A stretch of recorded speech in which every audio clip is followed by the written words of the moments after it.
So if we do talk about the causes, what, I mean, at the center of something like personality disorder or borderline personality disorder, it's a difficulty in, well, relationships, but also emotional regulation. That's right.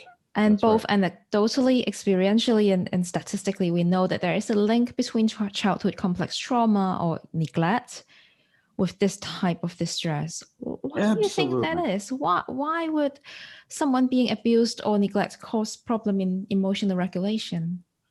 Well, one way we could look at it is that every child has emotions that come up, and whether it's a distress because a diaper needs to be changed, the baby is hungry, it fell over and hurt itself, whatever, and the mother or father come, they pick up the baby, they soothe the baby. And the baby has the experience over time that when it has an emotion, it can count on the other person to regulate that emotion, to calm the baby, to be a source of calm, and that there's a dyadic regulation that It's like the together, work done by Stern and right, together neuroscience. we can regulate feelings and anxiety, right? Now, of course, what we know happens in trauma is that a parent, through some kind of abuse, triggers massive feelings in the baby or in the child. But the child has a problem because the source of the person who's supposed to be the source of safety is actually the source of danger. And the child knows, right now you hurt me, so I love you and I feel tremendous anger at you for hurting me. Yes. I have these mixed emotions. How do I deal with the fact that I love you and I'm feeling angry and you are causing danger? So the child learns, I actually I can't depend on a parent for affect regulation. So I have to rely on defenses for affect dissociation. And what the theorist Harry Sack Sullivan said, the child is actually going to use defenses to regulate the parent. Yeah. Right? Oh, my feelings will be too much for my parent. So how much of me do you need me to hide so you will calm down? Absolutely. So we forget that actually the child uses defenses not only to deal with its own feelings, the child initially uses defenses to protect the parent from feelings that would dysregulate the parent. Yes. And so in that sense, like every defense is actually the child's act of love.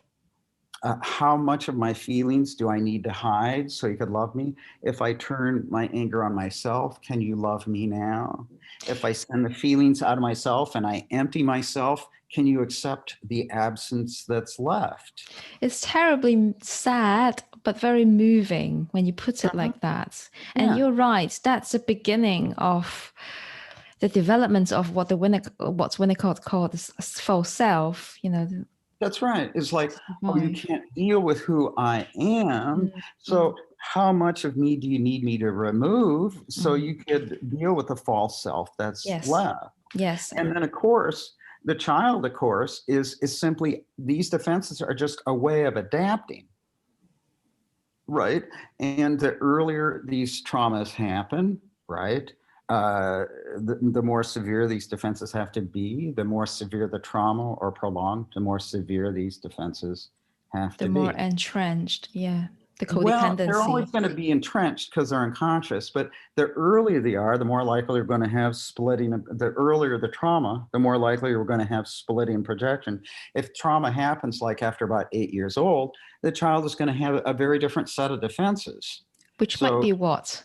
Anything in isolation of affect, where they can just intellectualize, change topics, be vague, rationalize. So actually, from our clients' or patient's presentation, we can speculate when the trauma happened, isn't it? Yes, and also to get a sense, you might have a patient where both parents were quite disturbed, so the patient is probably going to have a lot of splitting projection. She might have had one parent who was disturbed and another person who was less disturbed, so you might see different kinds of defense systems and at different times. Yeah. And the other thing to keep in mind is that you see the earlier trauma happens and the less affect regulation there is by the parent, then the child's anxiety never gets regulated.